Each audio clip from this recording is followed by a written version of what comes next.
Hi everyone, welcome to another video on the channel. Thank you very much for joining me. My name is Warren Bennett. We've got Trev mooching around the garden somewhere. I'm sure he's going to make an appearance or two like he normally does. Now I wanted to make this video for a long time because there's two areas of strike in golf. There's the club face, that's where the ball makes contact with the club, and the ground.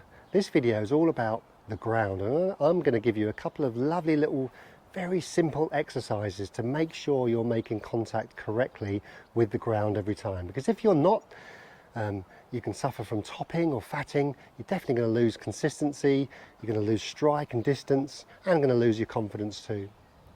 So I'm just going to get the front camera set up. I'm going to show you what these two little exercises are. I'll see you in a bit. Okay, good timing with the sun just coming out, so I'm going to show you these two exercises. Now, I've played with a lot of golfers. I've had trouble with their kind of strike issue of the ground. Some shots they hit fat, some shots they hit thin, and that can lose you quite a lot of confidence. Now, try these two exercises next time you either go to the practice area, your range, or on a net, or at home, or anywhere like that. So, I see a lot of golfers lift. Now, there are reasons why. So, you know, I can go into quite a lot of detail of why, but we're just going to go straight into it where it hurts. We're going to get you to do the opposite. A lot of great players and a lot of good ball strikers do the opposite. They get lower into the ground. You might have seen a video I did a few videos ago, probably a dozen videos ago, about I had a lesson, or I had a chat with Bob Torrent. He's wanted me to look low, he wanted me to look small, and what he's saying there is keep angles and keep low into the ball. So if you can look small down into the ball and get closer to the ball coming down, the club's got greater chance to hit that ground more consistently.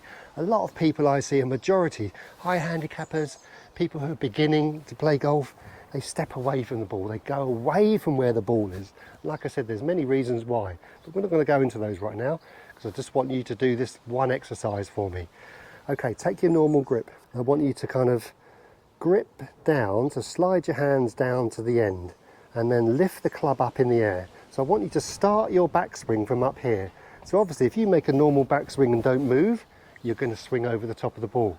So what you're going to have to do now is make a normal backswing and go down. Thin that a little bit, I didn't go down enough. This is an extreme exercise for you to get lower into the ball. So we're going to start above, make a backswing, and get low. You can see that. Now really try to get down into the ball. Really trying to get lower, closer to the ball coming down. So start above the ball. You can see how low I have to stay there, how down I have to be. You can see hopefully in the slow motion there. Actually, you don't even need to hit it as far as I have. Backswing, down. Trying not to hit Trev. And if you have trouble topping the ball, this is a great little compression exercise. Backswing, down. It's exaggerated, remember? Back, don't even need to overthink it. If you're not striking it to start with, and you're soon going to get a sense if you're not doing this right, because if you start up in the air with a shorter club, and you don't do it right, you're going to top it. The reason why you grip it down is you can have your normal posture, but you're starting high, down, really having to get down. Thin that a tad, that's probably an 8 out of 10.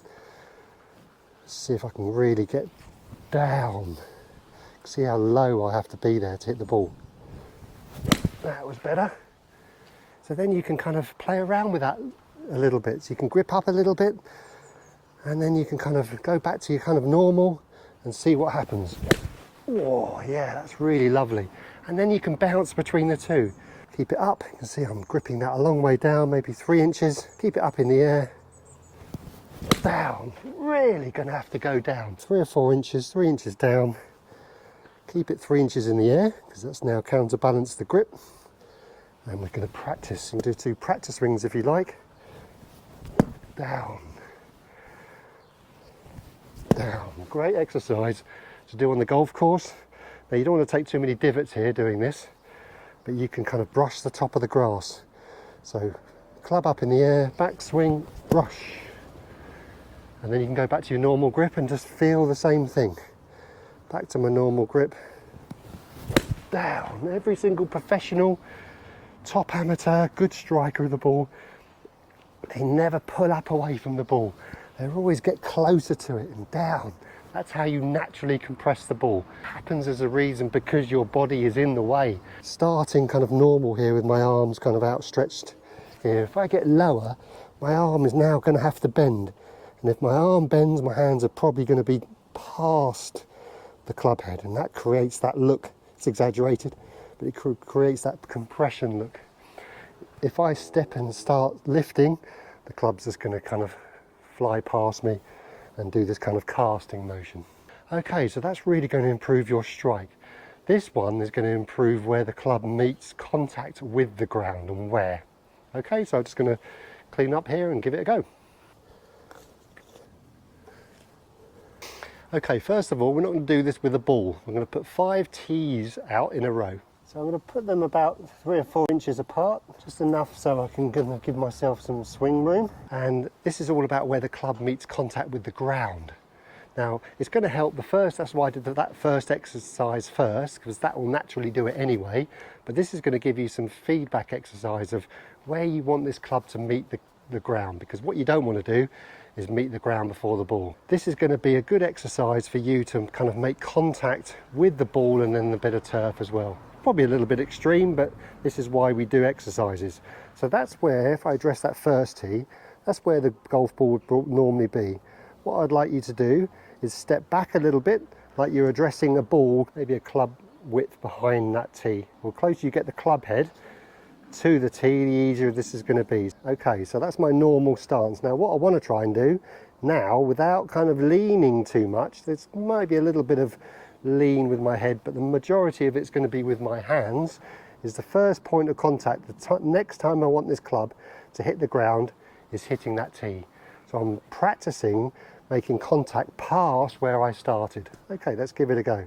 Nice and light with the hands, good balance.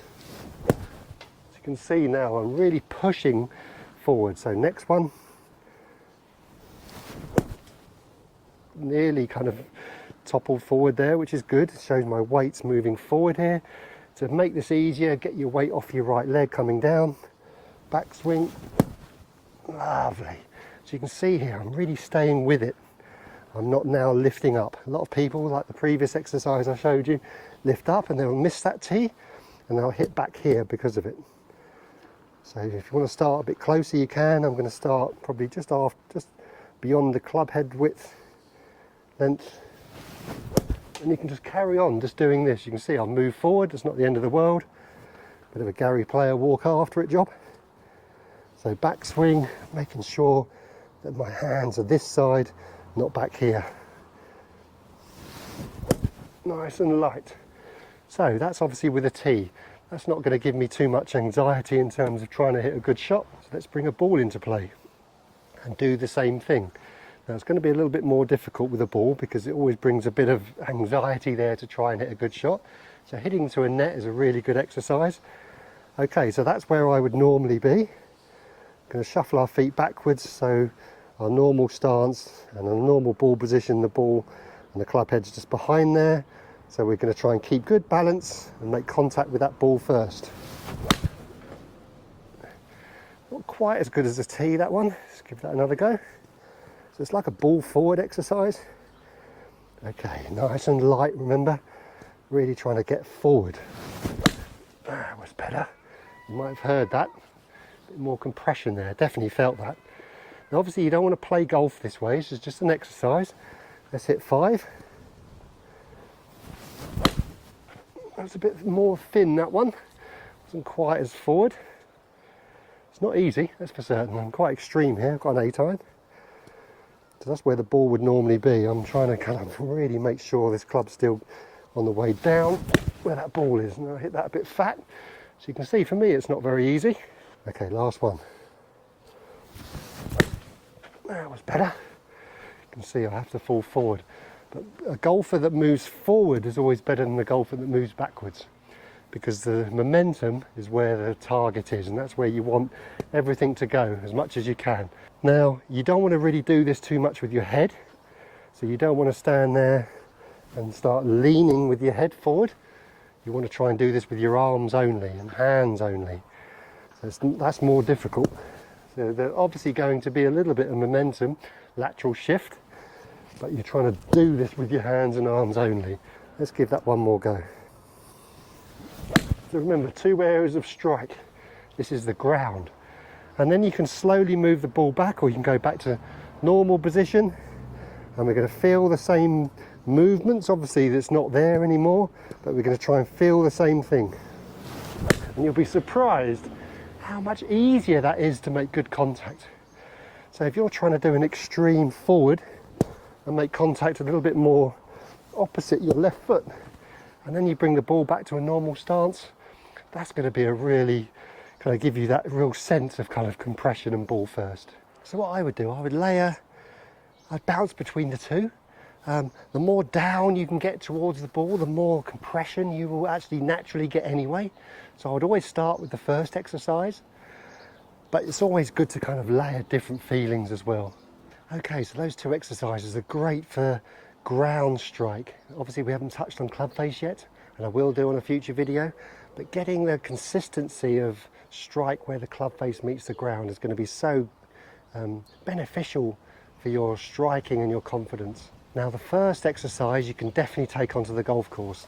Getting lower into the ground, that's why I gave it to you first. Getting lower and getting shorter will really help the second exercise anyway, but it's always good to kind of bounce between the two and see what happens, see what feedback you get. And I actually haven't said this saying for a long time. It's the one thing that improves fall, and that closer to the ground feeling can really improve other factors without you knowing it, and that's the most important thing. Okay everyone, so I'd love to hear your feedback. If you've given this exercise a go, or if you've given or if you've got another exercise that you think that could help, I'd love to hear from you. And thanks very much for everyone's continued support. So if you're new here or a regular viewer of the channel, you know that the channel is here to improve your knowledge about the golf swing and get an understanding of why that golf ball does what it does. Because through years and decades of kind of, all right, it's a different standard. When I was playing on tour, I went through some times where I really didn't know what that golf ball was doing. And when you're in a pressurized situation like that, that is not nice. It's not nice at the best of times, is it? When you're on playing the medal or you're playing with your friends, it's quite a long time out in that golf course, isn't it? But there's been times when I've played, you know, some seriously big competitions that say, I remember, for instance, playing Wentworth at the PGA, and it was, you know, obviously from the sidelines, playing the BMW Championship at the PGA a few times, what an experience. But I'll tell you, it's horrible when you don't know where that golf ball's going. You don't have any knowledge of why it's doing what it's doing, so you can't correct it. We all have bad days. Every golfer that's played, either you're a professional or a beginner, has had bad days. We all have bad days, but the secret to it is to be able to correct it. And that might not happen straight away, but it takes away that panic of why and how. And I didn't have that until kind of quite recently, over the last 10 years. But anyway, that's enough waffle, that's for sure. And I bid you farewell. Have a great golfing week, everyone. Trev's gone in for a sleep, and we'll see you on the next one. Stay healthy on and off the golf course, and we'll see you next time. Cheerio.